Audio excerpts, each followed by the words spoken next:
이런 시간에 오시느라고 고생들 많이 하셨습니다. 첫 타임이 그렇게 중요하다는데 가뜩이나 부담이 되는데 또 부담되는 소리를 팍 해가지고 유일하게 토요일 날 늦잠 자는 시간인데 잠도 못 자게 하고 저기 이따 나가실 때 말이죠. 이렇게 오늘 종일토록 이제 기도하는 귀한 시간인데 이렇게 회중들이 자꾸 바뀌는구만요. 지금 나가실 때 이따가 서명을 좀 하고 가세요.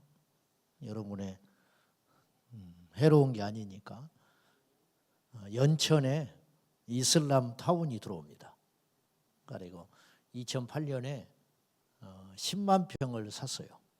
그것도 개인이 사가지고 다 이제 거짓말이잖아요. 이단도 그렇고 그런 방법을 쓰거든요. 사가지고 그 단체 한국 이슬람 회에다가 기부 체납을 하는 거예요. 그러니까 이제 깜짝같이 모르는 거지. 용인에다가 이슬람 대학 건설하겠다고 하다가 안 돼 버렸고, 의정부 동두천에다가 타운 하려다가 지역 반발이 심하니까 이제 이쪽으로 온 거예요. 연천으로. 대구도 지금 얼마나 복잡한지 아시죠? 처음 듣는 이야기예요? 이게 남의 이야기가 아니에요. 이게 모든 게 다 신앙에 관계된 일이에요. 그러니까 우리가 너무 이렇게 좁게 생각하면 안 되고 이런 소리를 하는 거에 대해서 주저하지 않아야 되고 이렇게 하면 불편하거든요. 저도 불편해요. 성경의 복음만 이야기하는 게 제일 좋지. 10년, 20년 전에 목회했다면 제가 이런 소리 할 필요가 없어요. 근데 지금은 때가 달라졌어요. 그때마다 본질은 변하지 않지만 옷은 갈아입는 것이거든요. 무슨 말인지 아시죠? 본질을 추구하기 위해서는 겉의 외형도 자꾸만 바뀔 필요가 있는 거예요. 그래서 그런 측면에서 여러분들이 어쨌든 그래서 이제 이걸 막아야 되는데 군수도 크리스찬인데 모르는 거예요. 그러니까 이게 너무너무 답답한 일이야. 근데 목사님 한 분이 뒤늦게 그걸 알았어. 그래가지고 이제 부랴부랴 싸우다가 저에게까지 이제 귀가 이제 들려왔어요. 그래서 만나가지고 이제 마지막 허가까지 다 내줬어요.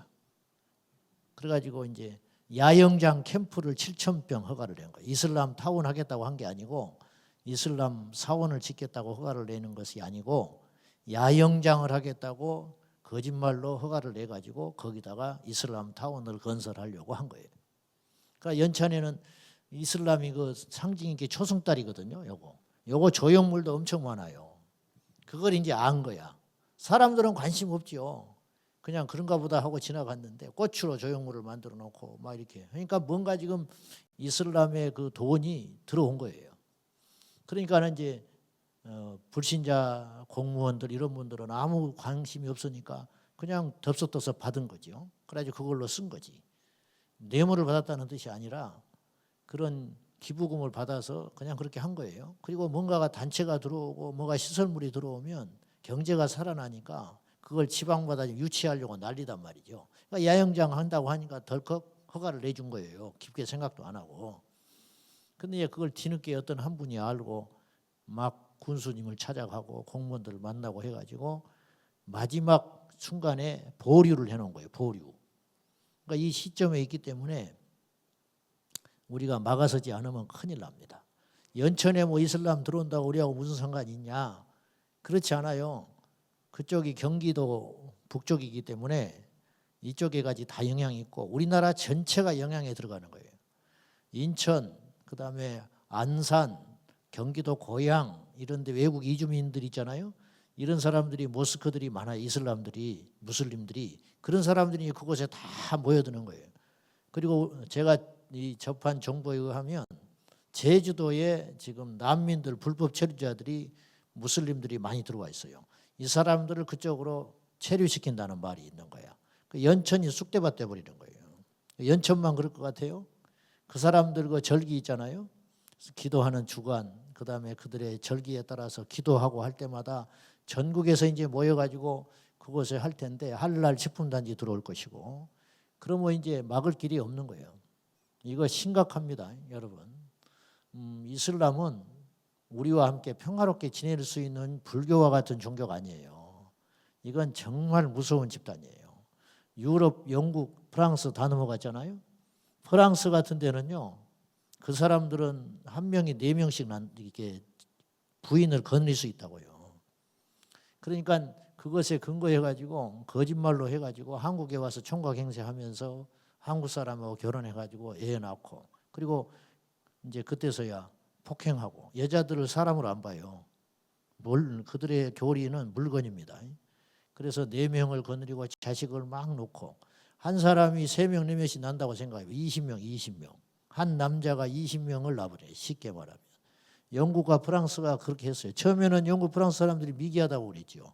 근데 인구가 폭발적으로 늘어나가지고 한 30년 지나니까 지금 프랑스 같은 데는 어떤 현상이 벌어져 버렸냐면은, 프랑스 본토백이 백인들 있잖아요. 이 사람들이 소수민족으로 전락해 버렸어요. 웃기는 나라가 됐다니까. 프랑스 시장이 무슬림이 아니고 완전히 그 무슬림만 믿는 서양 사람이 아니고 그 사람이 그 아랍에서 건너온 그 혈통을 가진 사람이 시장 됐다니까요. 지단이라고 유명한 축구 선수 알죠? 그 사람이 요르단인가 어디 출신이 2세대인데 그 사람이 무슬림입니다. 프랑스 젊은이들한테 엄청나게 영향을 줘버린 거예요. 기도하는 모습, 뭐 이렇게 하는 거. 아주 젊은이들이 굉장히 많이 미혹돼서 빠져들어갔죠. 이게 우리나라도 이제 시작이에요. 상륙되기 시작했거든요.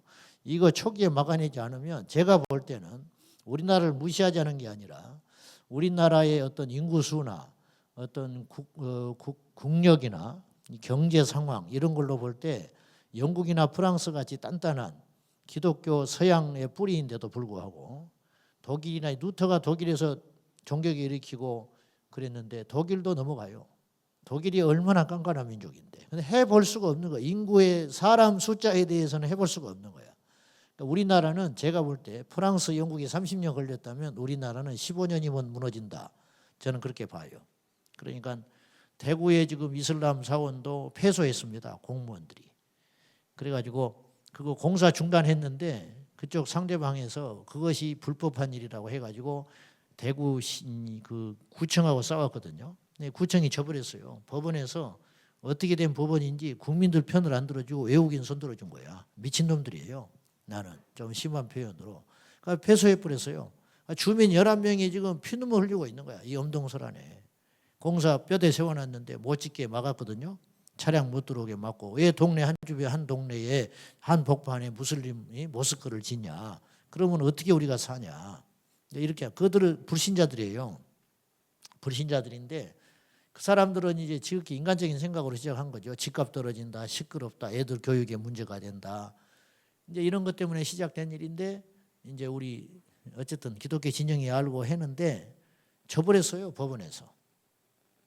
그래 끝까지 해본다고 또 하는데 한번 져버렸으니까. 그러니까 지금 물리적으로 공사 못하게 막 차 동원하고 막고 있는 것뿐이지 법적으로는 막고 있는 게 지금 불법한 사람이 된 거야. 네? 웃기는 세상이 된 거지요. 왜 그렇게 됐느냐? 지방의 대학들이 지금 굉장히 어려워요. 제가 신입생들이 안 들어오니까 학교들이 운영이 안 된다고. 그러니까는 그 아랍이나 이런 제외국인들 그 사람들이 유학을 오는 걸 유치를 했어요. 가지고 무슬림들이 막 건너온 거야. 돈이 많으니까 석유 팔아가지고. 가지고 학교를 매개 살려요. 지금 지방 대학들을. 그러니까 무슬림을 무시를 못하는 거예요. 학교에서. 그러니까 그들이 와가지고 힘을 갖게 됐잖아. 우리 요구 들어주라. 그럼 들어줘야 할 거 아니에요. 그래서 기도처서 만들어주고 그들한테 끌려다니는 거예요. 음식도 할날은 우리는 음식 먹어야 된다. 그러니까 그거 먹게 해주고 따로 만들어주고 주방 만들어주고 식당 따로 해주고 뻔한 뻔짜지요. 뭐 우리 그런 사이에 우리 애들은 점점 밀려나가지고 구석에 처박혀 있는 거야. 무서워가지고. 이제 그들이 힘을 가져가지고 우리 무슬림 모스크 짓겠다. 기도처서 해야겠다. 그래서 허가 내준 거예요. 지금 구청에서 모르고. 그랬다가 뒤늦게 반발하니까 뭐 안 된다 어쩐다 하는데 지금 이게 싸우고 있는 거예요. 그러니까 그들이 지금 숫자가 적으니까 한 100여 명 되거든요. 대학생들이. 그 정도 되니까 그러지 그 사람들이 10,000명, 10만 명이면 그냥 두겠습니까? 사람 죽여요. 무슬림들은. 그러니까 그냥 걱정만 하고 있어서 첫째는 알아야 되고 세상 돌아가는 걸 알아야 돼요. 그냥 주저앉아 있으면 큰일 나. 그냥 한번 보세요. 옛날에는 한강물 떠다 먹었다고요. 지금 엄두도 안 나는 일이잖아요. 수돗물도 못 믿어요 지금은. 그래서 보리차도 안 끓여 먹는다고. 그래서 지금 정수기 집집마다 다 있죠. 공기청정기 다 있죠. 왜 이런 일이 생긴지 아세요? 우리가 무심코 막 산 거예요. 함부로 세상을. 막 산에 가서 고기 구워 먹고 쓰레기 던져버리고 오고, 한강물에 쓰레기 오염 던져버리고 투척해버리고 막 이렇게 산 거예요. 우리가 제멋대로. 그 결과 우리가 지금 돌이킬 수 없는 환경의 역습을 받아가지고 이런 세상에 살고 있는 거예요. 마찬가지라는 거예요. 차별금지법이니 무슬림이니 이단이니 이런 것에 대해서 우리가 그냥 아이고 그냥 나만 안 하면 되지 뭐 우리 집만 안전하면 되지 그러는 사이에 그렇게 피할 수 있는 게 아니에요. 나만 조심한다고 되는 세상이 안 된다니까요. 이게 우리 현실이에요. 우리가 곧 닥칠 일이고 우리 아이들이 닥칠 일이라고. 우리 애들은 더 금세 피부에 와닿게 닥칠 일이고 우리는 그나마 1, 20년은 어떻게 전전긍긍하며 살겠지만 버티면서 살겠지만 앞으로 우리 애들은 집 밖에 나가면 닥칠 일이라는 거예요. 이걸 꼭 기억하시고 우리의 작은 행동이 세상을 바꿉니다. 그러니까 지금 명분을 달라는 거예요. 그걸 반대하려면 군수가 이제 알았어요. 늦게나마. 그래서 이제 최종 정무적 결단을 해서 막아보겠다. 근데 자기 마음대로 막으면 또 안 되는 거예요. 그래서 이제 서명을 해서 제출을 해야 되는 거죠. 그러니까 여러분들 뭐 쉬운 말을 이렇게 복잡하게 하는 것인데 서명하고 가라 이 말이에요. 서명하고 가라. 서명을 하고 그 나라를 살리는 일이니까. 그리고 차별금지법도 제가 이제 우리가 스티커도 만들고 막 이렇게 했는데 이거 차에다가 하나씩 붙이세요. 이거 차에다 하나씩 다 붙여서 달고 다녀. 엉뚱한 거 붙이지 말고 초보 운전입니다. 그런 거 붙이지 말고 이런 걸 붙이라고. 이런 거 붙이고 요 핸드폰 요도 다 돈 주고 만든 거예요. 나는 그리스도인입니다. 포괄적 차별금지법을 반대합니다. 요 핸드폰 뒤에다가 붙이고 다니세요. 그래가지고 옆에 사람이 뭐이냐 물어보면 직장에서도 물어보고 그러면 여전히 설명하고 이렇게 함으로써 이렇게 한 사람을 바꾸면 세상이 바뀝니다. 이제 오늘 설교하려는데 시간 다 가버렸네. 한 30분만 할게요. 지금 우리는 아주 중요한 시점을 지내고 있어요. 더 말할 필요도 없죠. 대선을 4일 남겨놨어요. 향후 5년을 이끌어갈 지도자를 우리는 뽑아야 되는 시점에 와 있습니다. 근데 이것이 5년으로 안 끝날 거예요. 그 5년이 어떻게 하느냐에 따라서 50년, 500년을 결정짓는 이 지도자라는 건 너무너무 중요해요. 한 집의 아버지가 무너지면 그 집이 쑥대밭 돼버려요. 자식들이 아무리 살아보려고 해도 안 돼요. 아버지가 자식이 부모를 걱정하는 집은 거꾸로 된 거야. 그 집은 망해요. 백성들이 국민을 대통령을 걱정하는 세상이 되면 그 나라는 근심에 쌓여가지고 망한다고. 목사가 주의 종이 성도를 걱정하고 눈물로 기도를 해야지. 성도가 두세 명만 모이면 우리 목사님 큰일 났다. 우리 목사님 또 새벽기도 빠졌다냐? 이런 소리를 하기 시작하면 그 교회는 볼장 본 거라 이 말이죠. 아무리 엉망진창인 교회도 정말로 제대로 정신 박힌 주의 종이 가면 6개월 만에 교회가 새로워집니다. 이처럼 중요한 거예요. 리더는 이렇게 중요한 거라고. 대통령이 누구가 되냐에 따라서 4천만, 5천만이 소리짓고 부르짖고 해도 한 명이 버티면 해볼 수가 없는 거예요. 이게 참 어떻게 보면 위험한 양날의 칼인데, 양날의 칼. 그냥 좋은 지도자가 나면 그 나라는 완전히 새로워지기도 하고, 엉망진창인 인간이 지도자가 되면은 그냥 몇 년간 거덜내는 건 유도 아니다 이 말이에요. 아주 중요한 시점에 우리가 지금 놓여 있다라는 것이에요. 교회와 정치 권력의 관계는 다음에 3단계를 거쳐서 여기까지 왔어요. 사실은 첫째는 알다시피 초기에 기독교는 미미했고 핍박을 엄청나게 받았습니다. 그래서 국가 권력에 짓눌렸어요. 알다시피 야고보가 죽고 베드로도 죽으려고 감옥에 들어갔다 나오고 결국은 죽지만 바울도 죽고 이게 얼마나 불의한 일입니까? 여러분 복음 전한다고 목이 잘려서 죽는다는 게 말이 됩니까? 어떻게 생각해요? 응? 사도 바울이 도둑질을 했습니까? 간음을 했습니까?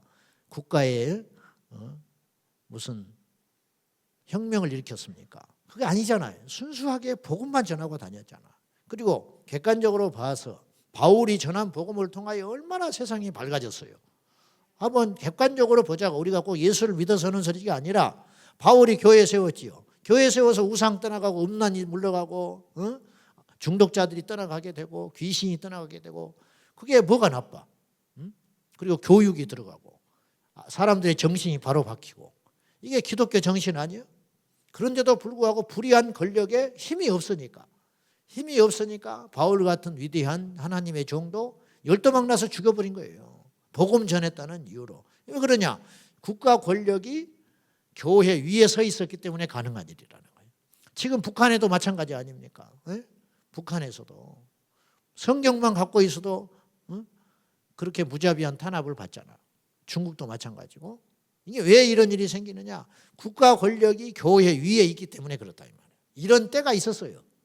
그러다가 시간이 흘러서 300여 년이 지난 다음에 알다시피 로마가 기독교를 국교로 삼잖아요. 세상이 완전히 달라져 버렸어요. 이게 이제 장단점이 있어. 그 결과 기독교가 타락하는 거예요. 타락해가지고 세상의 권력을 잡아요. 옛날에는 예수 믿는 것이 부끄러웠고 부당한 일이었는데 불이익을 당하는 일이었는데 이제는 세상이 하루아침에 바뀌어가지고 예수를 안 믿으면 공무원이 못 돼. 예수를 안 믿으면 아무것도 못 해. 그러니까 사제들의 힘이 세진 거야. 너도 나도 신부가 되려고 하고 사제가 되면 권력과 물질과 세상의 힘을 갖게 되는 세상이 됐어요. 완전히 세상이 바뀌게 된 거죠. 그러다 보니 어느 정도까지 갔냐면 한 중세 1000년 정도. 그래서 어느 정도까지 가버렸냐면 교황이 왕의 목을 붙였다 뗐다 하는 세상까지 가버린 거예요. 왕을 임명하고 그냥 교황 눈에 어긋나면 뭐든지. 왜냐? 온 백성들이 다 겉으로 카톨릭 신자가 되다 보니까 이제는 그걸 거슬려서는 살 수 없는 세상이 돼버려요. 그래서 우리가 학교 때 배웠어요. 카노사의 굴욕 사건이라는 유명한 이야기가 교과서에 실렸어요. 헤인리 왕이 그레고리 7세한테 대항을 했어요. 교황한테 까불었어. 그러다가 교황이 미포해가지고 그 왕의 목을 떼어버려요. 그러니까 이 헨리가 그 하인리가 카노사에 가가지고 교황이 휴양차가 있었는데 눈밭에 3일을 서서 빌었어. 나를 다시 복권시켜달라고. 물론 그러다 나중에 다시 역전되기는 했지만 이게 굉장히 상징적인 의미가 강했어요. 왕도 교황한테 까불면 안 되는 세상이다. 꼭 좋다는 말이 아니에요, 제 말은. 그러니까 역전된 거지요. 그래가지고 한때는 정치 권력이 교회를 누르고 있다가 나중에는 역전돼가지고 교회 권력이 세상의 정치를 좌우하는. 둘 다 불행한 거예요, 사실은. 그러면서 교회와 정치가 하나의 원리를 배웠어요. 그건 뭐냐? 서로 이러면은 서로가 손해구나. 그러면서 세상이 근대화되고 이제 문명화되면서 암암리에 종교와 정치 권력이 완전히 분리되기 시작했어요. 그래서 정상적인 민주주의 국가에서는 하나의 금기가 있어요. 그건 뭐냐? 정치는 종교를 건드리지 않고 종교도 정치를 건드리지 않는다. 무슨 말인지 아시겠죠? 그래가지고 무슨 정치적 이슈나 이런 것이 나면 교회들이 무관심해지기 시작한 거예요. 무관심해져. 누가 대통령이 되든 국회의원이 되든 무슨 법이 국회에서 진행이 되든 어쨌든 교회가 신경을 안 쓰게 된 거예요. 그리고 그런 거에 대해서 이야기를 한다든지 뭐 관심을 갖는다든지 그러면 그냥 기독교계에서 축출돼 버리고 왕따가 돼 버리는 거예요. 왜냐? 저거 정치 목사라는 거야. 저거 정치하는 교회라는 거야.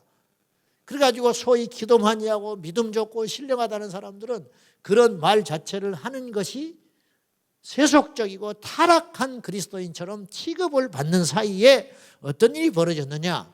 세상의 권세자인 마귀가 세상의 권력을 틀어쥐고 이 세상을 비상식적이고 왜곡되고 성경과 반하는 세상을 만들어버리게 됐다는 거죠. 그러다 보니 우리 신앙인들이 숨이 막혀가기 시작하는 거예요. 지금 길거리에서 전도를 못하는 세상이 곧 돼요. 이제는 학교에서 성경을 못 가르치는 그런 풍토가 돼버렸어요. 제가 한 30여 년 전만 해도 화곡동에 학교들이 많이 있습니다. 그쪽에 덕원회고 뭐 해가지고 제가 거기에 학교에 가서 점심시간에 가서 애들하고 예배를 많이 드렸어요. 그런 불신자애들 데려오고. 지금은 상상도 못해요. 지금은 예수 믿는 선생님이라고 해서 수업 시간에 기도했다? 종교 편향 고발당합니다. 예수 믿는 선생이라고 해서 쉬는 시간에 요리 지나가는 애 보고 야, 너 교회 다니냐? 시끄 쳐다보고 고발하면 큰일 나요. 이런 세상이 돼버렸어 지금. 물론 세상은 차별이 없어야 되고 평등해야 되고 모두에게 기회를 줘야 하는 세상인 것은 맞지만 이 정도가 심해진다 이거죠. 정도가. 그래가지고 이제는 신앙과 교회를 억압하는 그런 초입에 들어온 것 아닌가. 이런 것에 이런 현상에 대해서 우리는 기도만 하면 된다. 우리는 예수 믿으니까 뭐 하나님이 알아서 하실 거다. 이게 굉장히 믿음 있는 소리 같지만 게으른 소리고 무책임한 소리라는 거죠. 거꾸로 말하면. 오늘 본문에 모세 이야기를 가져온 이유가 있어요. 모세는 우여곡절 끝에 아시다시피 바로 공주의 양자가 되잖아. 40년을 편안하게 산 거예요 지금. 호의호식하면서 빈둥빈둥하면서 뭐 그의 손에 물이나 하나 묻혀봤겠어요. 험한 걸 겪어보기를 했겠어요. 헐벗어 굶주려 보기를 했겠어요. 어쨌든 왕족이 됐잖아. 근데 그의 심령에는 어릴 적에 받은 신앙교육이 있었던 거예요. 하나님께서 숨겨놓은 비밀 병기였어요. 모세는 원수의 턱 밑에서 길리우고 있는 비밀 병기. 이 하나님의 이 역사를 보시라고. 모세의 마음에 불이 있었어요. 하나님을 믿는 신앙과 자기가 이스라엘 민족이라는 그 민족성이 자기의 마음속에 깊이 뿌리 잡고 있었기 때문에 자기 하나 그냥 무관심하면 편안하게 살 수 있는 사람이 모세는. 세상 돌아가든 말든 뭐 자기 백성들이 종살이를 하든 부당한 일을 당하든 죽든 살든 관심도 없어요. 그냥 그렇게 살면 돼. 성 안에 갇혀가지고 자기 이상 분수 이상의 꿈만 꾸지 않으면 그냥 호의호식하면서 죽을 때까지 누리면서 살 수 있는 사람이야. 근데 모세는 그 길을 택하지 않았어요. 그래서 히브리서에 모세를 평하기를 바로의 공주라 칭함을 원치 아니하고 자기 백성들의 고통받는 것에 동참했다는 거예요. 이것이 믿음이라는 이것이. 그래서 어느 날 밖에를 나갔는데 자기 백성이 까닭도 없이 핍박받는 걸 보고 속에 울분이 나가지고 때려 죽여버리는 거예요. 죽이려고 죽인 게 아니라 어떻게 하다가 죽였겠지. 그때부터 그의 인생이 꼬여버리기 시작하는 거예요. 근데 하나님이 그것에 대해서 심판하시거나 그것을 불의하다고 여기지 아니하시고 주님께서 그 열정을 보시고 그의 심장에 타오르고 있는 그 뜨거움을 보시고 광야로 연단시키시고 나중에 이스라엘의 지도자로 쓰기 시작했다는 거죠. 그가 한 살인 행위가 잘했다는 뜻이 아니고 우발적 살인을 했는데 이게 바로 민족 정신이라는 거예요. 나 혼자만 그렇게 살 수 없다. 모름지기 하나님을 믿는 성도들은 이러한 삶의 자세가 반드시 있어야 한다는 거예요.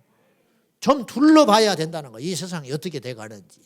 느헤미야 아닥사스다 왕, 페르시아 제국의 아닥사스다 왕의 술 맡은 관원장이었어요. 여러분 술 맡았다고 하니까 시시하게 여겨지시죠? 그렇지 않아요. 굉장히 최고급 관료입니다. 가장 신뢰하는 사람을 그런 음식을 맡은 사람, 술 맡은 사람을 맡기는 거예요. 왜냐 독사를 당하니까 옛날에는. 근데 이방인이었던 느헤미야를 이방에 피가 흐르고 있는 느헤미야를 자기 주변에 가까이 지kin거리에 두고 측근으로 사용했다는 것은 느헤미야가 얼마나 큰 사랑을 받았는가를 알 수 있어요. 얼마나 자기 관리 엄격했고 실력이 있었는가.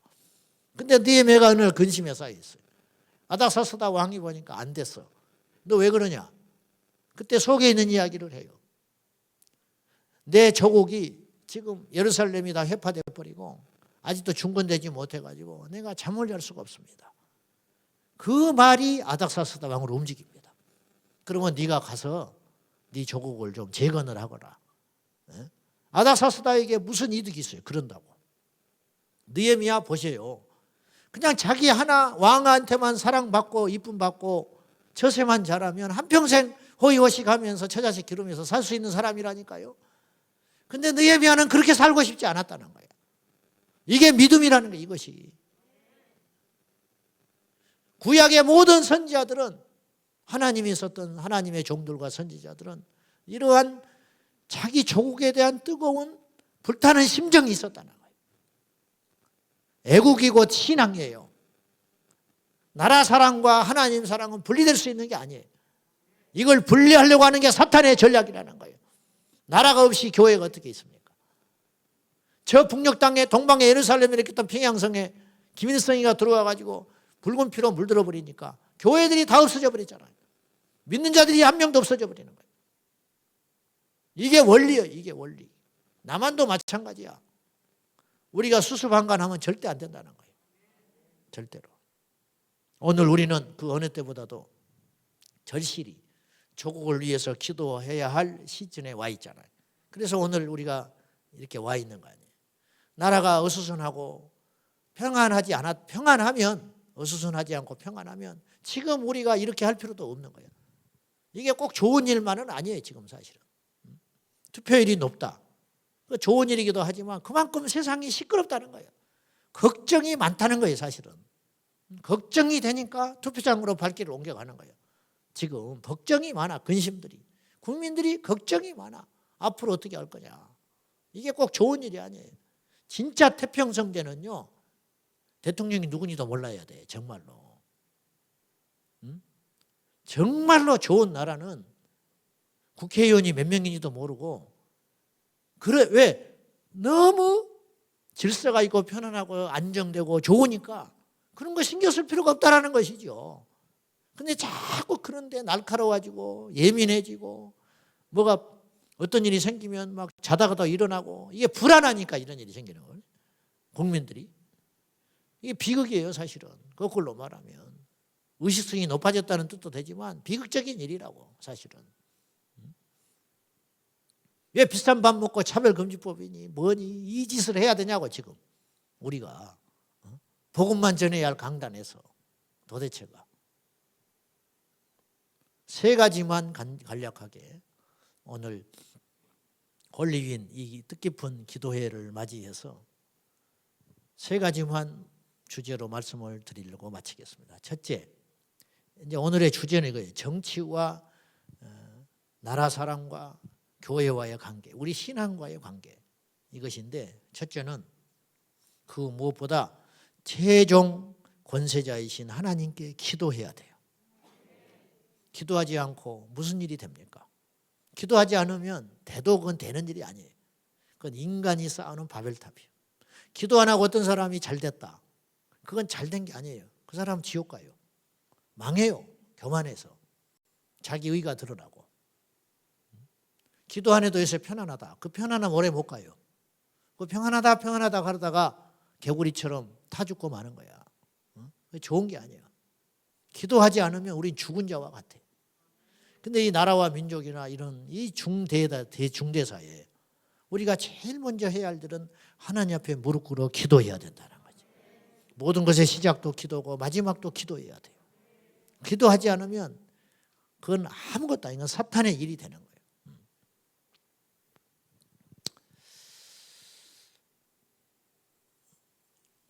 그래서 두 번째는 기도했으면 기도의 지경은 상당히 넓어요. 성경에도 구하라 그랬어요. 구하는 것만이 기도가 아니야. 구했으면 어떻게 해야 돼요? 찾으라. 아침이라 정신이 없으시오. 기도했으면 찾아 나서라는 거야. 찾아 나서. 근데 기도하지 않고 찾아 나서는 건 불신앙이에요. 근데 기도했으면 믿고 찾아 나서라는 거예요. 믿으니까. 주님 내게 직장을 주십시오. 기도해야지요. 1차적으로. 기도했어. 기도만 계속 하는 거야. 계속. 그러지 말고 기도했으면 이력서를 들고 나가야 돼요. 나가야 돼. 이력서 들고 나가야지. 일터를 찾아서 두드리고. 그게 믿음이라니까. 기도하면서. 그리고 적당한 데를 만났어. 그러면 어떻게 하냐? 두드리라. 열릴 때까지 두드리는 거야.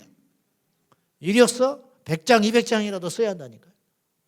아무것도 안 하고 교회만 있는 거예요. 젊은 애들이. 그거 신앙 아니에요.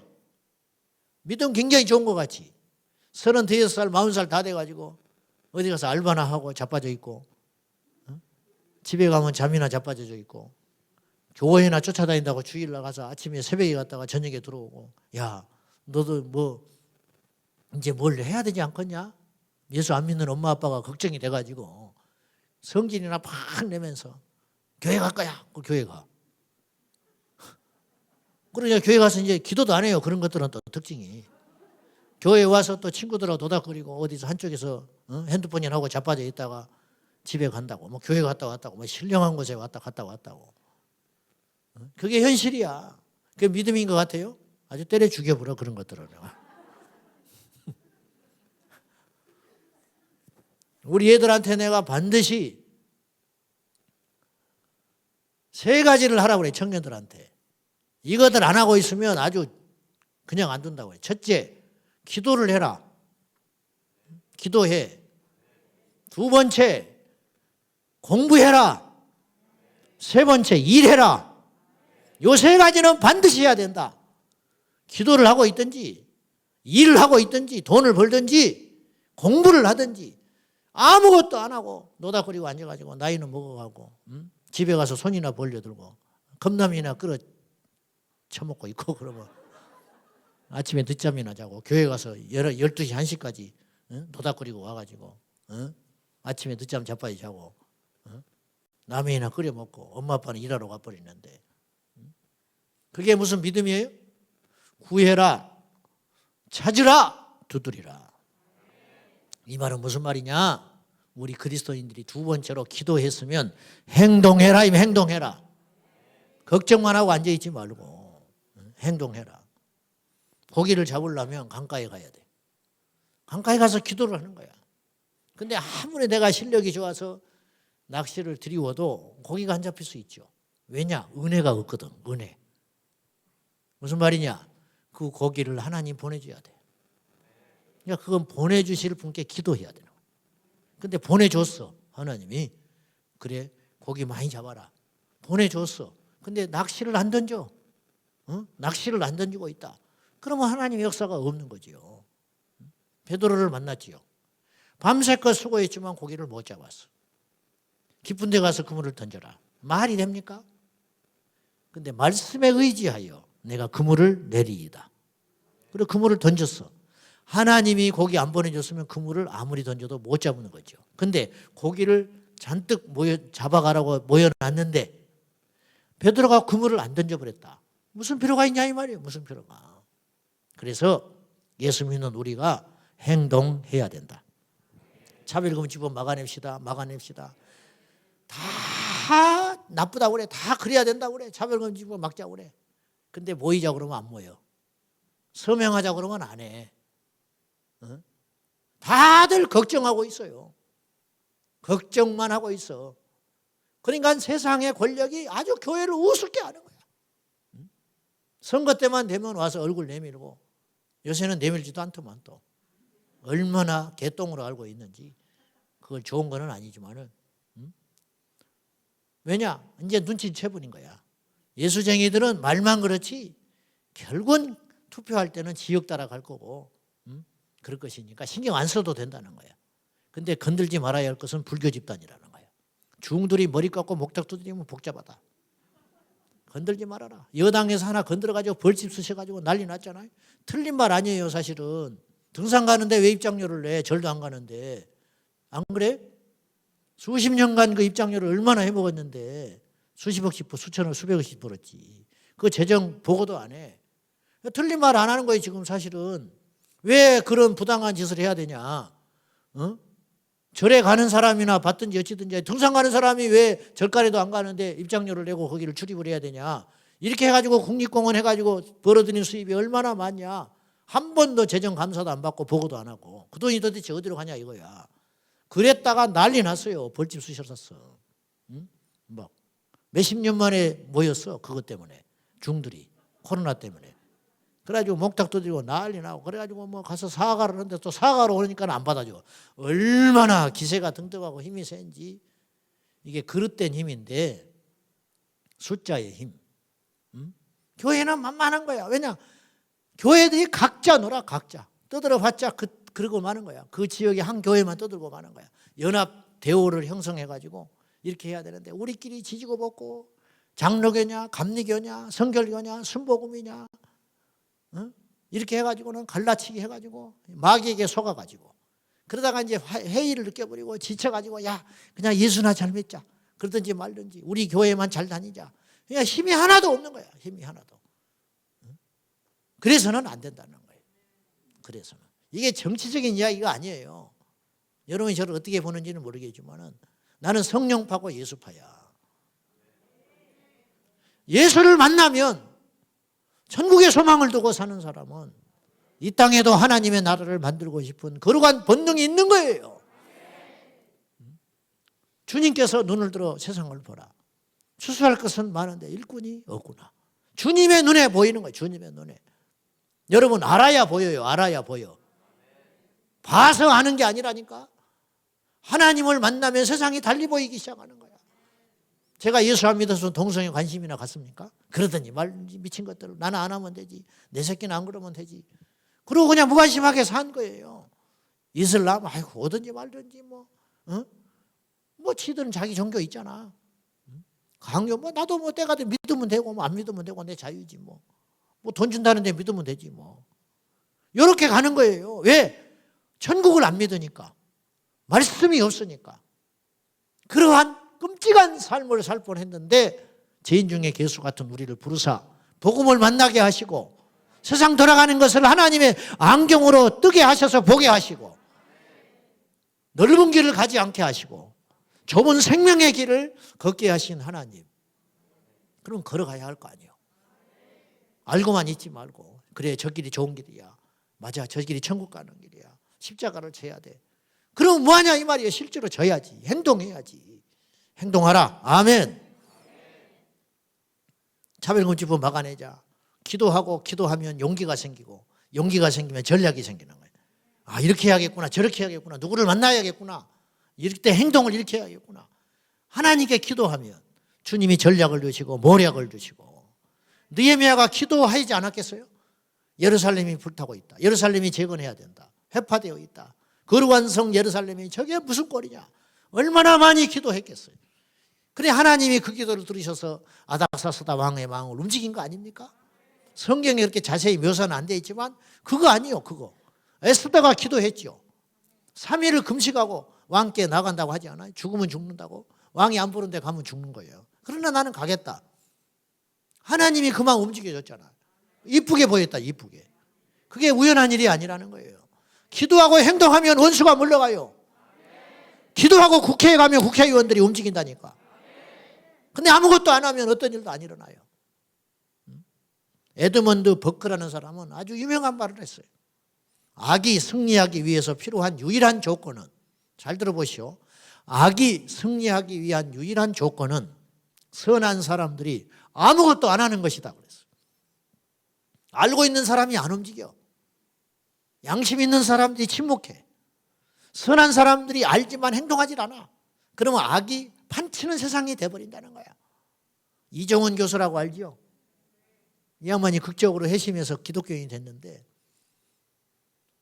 이 양반이 사석에서 만났는데 이런 소리 하더라고. 종자연을 만들어가지고 기독교를 무너뜨리려고 했던 사람이에요. 이 사람이 안 돌이켰으면 큰일 날 뻔했어요. 고속도로 가다가 보면 지저스 이즈 러브 뭐 이렇게 해가지고 복음 전도판이 있다고. 그 고려은단에서 만들어 놓은 거. 그런 거 혹시 보셨어요? 그 복음 광고거든요. 돈 들여서. 그것이 눈에 거슬린 거야. 이정훈 교수가. 불교 신자 때. 그래가 저거 없애버려야겠다. 응? 그래가지고 그걸 했는데 그거 내려지게 되더라는 거예요. 자기가 하니까. 그리고는 기독교를 말살시켜버리려고 이 사람이 국회에 가서 법을 움직이기 시작했어요. 이 사람이 법을 전공한 사람이라 뭐 백나 뜯어도 필요 없다는 걸 알아. 법이라는 건 그렇게 무서운 거야. 1,000,000명이 모여도 필요 없어요. 법으로 통과되면 끝인 거야. 대구 아까 이슬람 제가 이야기했지만 법에서 그거 불법이다, 짓지 말아라 그랬으면 끝난 거예요. 게임 끝난 거야. 근데 그거 이겨버리니까 골치 아픈 일이 벌어지는 거야. 이게 전 국민이 데모해도 법이라는데 어떻게 하겠어. 이게 지금 그렇게 무서운 거예요. 근데 이분이 이런 이야기를 하더라고. 자기가 기독교를 말살해 버리려고 소리 없이 법으로 완전히 억압해서 전도도 못하게 하고 교회 십자가 다 떼어버리게 하고 복음 광고 못하게 하고 막 이렇게 하려고 세금 다 매겨버리고 교회에 막 이런 일을 하나하나 이제 차근차근 진행해가지고 교회를 압살시켜 버리려고 했는데 놀라운 걸 두 가지 발견했다는 거예요. 나는 이 말을 듣고 너무 부끄러웠어요. 첫째, 너무 빨리 진행돼 버리더래. 한 10년 걸리려나 했더니 1년 만에 돼버리더래. 이 법들이. 두 번째, 자기가 놀란 게 있는데 하면서도 놀란 게 있었는데 너무 교회들이 조용하더라는 거야. 들고 일어나질 않더라는 거야. 도대체가. 그러니 완전히 눈 뜨고 당할 뻔했다니까요. 근데 이 사람이 극적으로 회심을 했어요. 아주 수습됐지요. 무서운 일이에요 지금 이 말이. 법에 지금 국회에서 뭘 한다 어쩐다 막 아무 반응이 없어. 교회에서 목사들이 움직이질 않아. 보세요. 한번 툭 던져봤어. 뭔 짓이야 이게. 누가 그래 막 벌떼처럼 들고 일어나 버리면 아이고 안 되겠다 그러는데 툭 던졌는데 가만히 있어. 그러면 더 깊이 들어가는 거예요. 더 깊이 들어가는 거예요. 왜? 가만히 있으니까 오늘 통째로 먹어버리는 거예요. 무슨 말인지 알아요? 행동해야 된다니까요. 행동해야 사탄이 물러가는 거예요. 행동해야 스톱되는 거예요. 가만히 눈 뜨고 있어요. 그냥 그런가 보다. 도둑놈이 왔는가 보다. 내 것만 안 뺏어가면 되지 뭐. 아이고 저 집 재수원 붙었네. 곧 우리 집에 들어와요. 그러고 있으면 옆집에 도둑놈이 들면 같이 나서서 흥분하고 어떤 놈이냐고 같이 도둑놈 잡으러 다니고 돌아다니고 그래야 도둑놈이 다시는 들끓지를 못하는 거예요. 자, 행동할 때 어떤 일이 일어났어요? 예수님이 이 땅에 딱 십자가에 와서 죽으시려고 오시니까 하나님의 구원 역사가 일어나기 시작하는 거예요. 이거라니까요. 다윗이 골리앗을 싸우려고 나갔을 때 역사가 일어나는 거예요. 요것 행동해야 돼. 지금도 늦지 않았어요. 지금도. 여러분 열심히 기도하고 열심히 행동하셔야 돼요. 모입시다 그러면 모여요. 집에 있지 말고 헌금도 하고 서명도 하고 길거리도 나서고 전화도 하고 인터넷에 들어가서 반대 의견도 개진하고 이래야 세상이 바뀌어요. 다시 이야기합니다. 악이 승리할 수 있는 유일한 조건은 선한 양심의 사람들이 아무것도 안 하는 것이다. 아무것도. 선의 부재는 악의 득세야. 이 땅에 악한 사람이 많다는 것은 선한 사람이 움직이지 않기 때문에 그러는 거예요. 선한 사람이 많아질수록 악은 쪼그라드는 거예요. 이걸 꼭 기억하시고 행동하는 용기가 저와 여러분에게 있기를 축원합니다. 과거에 중들이 도박하고 막 이렇게 시끄럽게 해가지고 조중동에서 보도를 했어요. 중들 200명이 동아일보 사옥에 쫓아가가지고 목탁을 일주일간 두드려 버렸어. 그래서 동아일보가 손들어 버렸어. 동아일보가 얼마나 짱짱한 언론인지 아세요? 못 이겨 중들을. 옛날에 음성 꽃동네 그거 뭐 칭찬이 자자했잖아요. 알고 봤더니 재정부리가 엄청났어요. 그것이 보도가 됐어. 카톨릭에서 어떻게 했냐. 270명 정도가 있어요. 언론을 상대하는 특별히 임무를 맡은 사람이 카톨릭에 있어요. 그 사람들이 동원돼 가지고 일주일 만에 음성 꽃동네 이야기가 보도를 안 하게 만들어버렸어. 그러니까 엄청난 문제가 있었는데 보도를 안 하니까 국민들이 잊어버리는 거야. 한 달 만에. 교회는 뭔 일이 생겼다. 몇 달씩 떠들어버리는 거야. 왜냐? 행동을 안 해. 항의를 안 해. 김수환 추기경 죽었을 때 온 나라가 난리 났어. 애도하고. 성철 승려 죽을 때 난리 났어요. 한경림 목사님 돌아가실 때 누수 한 줄 나오고 말았어요. 왜 이러냐? 기독교인들이 지혜롭지를 못해. 영락교회 일설에 의하면 이런 말이 있어요. 이걸 보도할 테니까 광고비를 내라고 그랬다는 거예요. 장로님들이 너무 깨끗해가지고 안 해버렸어. 저는 해야 했다고 봐요. 인간적이라는 게 아니라 복음을 위해서 그분의 삶을 조명함으로 기독교 이상을 만들기 위해서 전략이 부재한 거야. 우리가 기독교인들이 열심은 있는데 싸울 줄을 몰라. 구체적으로 기도하고 전략을 가지고 행동할 적에 이 나라가 하나님이 기뻐하는 하나님 나라 될 줄로 믿습니다. 마지막으로 하나님의 사람들을 키워내야 돼. 우리가 힘이 붙여서 못하면 젊은이들을 키워야 돼. 다음 세대를 일으켜 세워야 돼. 다윗 하나가 일어나니까 다윗 왕국이 생겼어요.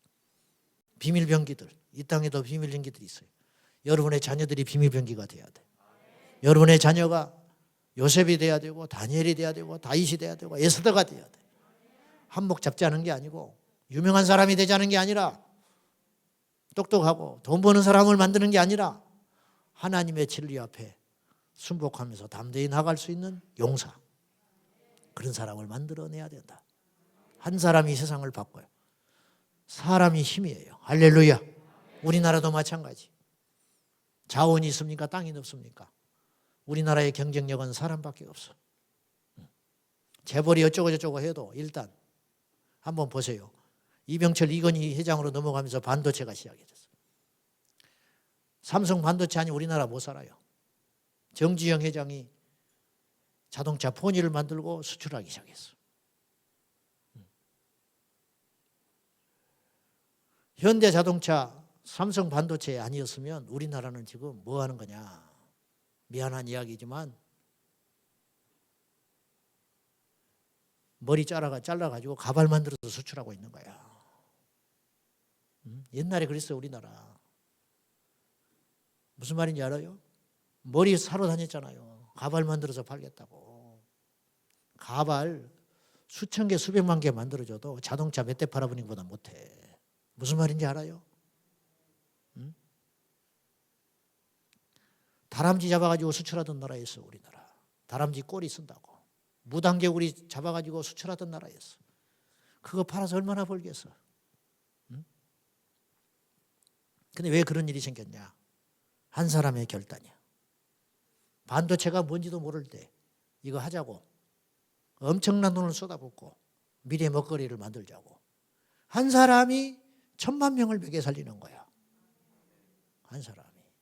재벌에 대한 평가는 이러쿵저러쿵 할 수 있지만 제가 하는 말은 나는 재벌 편이라는 게 아니라 사람이 그렇게 중요하더라고요. 사람의 결단. 그걸 가슴 깊이 새기시고 우리 홀리인 기도회가 우리나라의 국가를 좌우하는 우리의 기도는 절대로 약하지 않아요. 우리의 기도는 절대 땅에 떨어지지 않습니다. 하나님이 우리의 기도를 들어주세요. 반드시 들어주셔. 이 민족이 이만큼 버티는 건 기도하기 때문이야. 김용기 장로님이 새벽 기도 때마다 북녘 땅에 손을 들고 기도했어요. 주님, 저 공산 정권이 무너지고 남북 통일이 속히 이루어지게 남한의 경제가 일어나게 하시고 북한이 경거망동하지 않게 해달라고. 저 북녘 땅을 향하여 눈물로 호소했던 그 김용기 가나안 농군학교 김용기 장로님의 기도가 굉장히 허황된 기도인 것 같고 뜬구름 잡는 기도 같았지만 어쩌면 그 기도 때문에 우리나라 38선이 안 무너졌는지도 몰라요. 그걸 여러분이 기억하셔야 돼요. 우리는 담대하게 이렇게 말을 하고 인정받는 날까지 더 겸손하게 십자가를 지고 가야 되는데 우리가 담대하게 이렇게 말할 수 있어야 돼요. 조국이여 안심해라. 우리가 기도하고 있다. 이 말이 먹힐 때까지. 조국이여 그 조국 말고 대한민국이여 안심해라. 한국교회가 기도하고 있다. 아들아 염려하지 말아라. 내가 너를 기도하고 있다. 예 어머니 위기가 닥칠 때 목사님들이 모여가지고 걱정 마시오. 우리가 기도하면 이 민족 하나님이 지켜주십니다.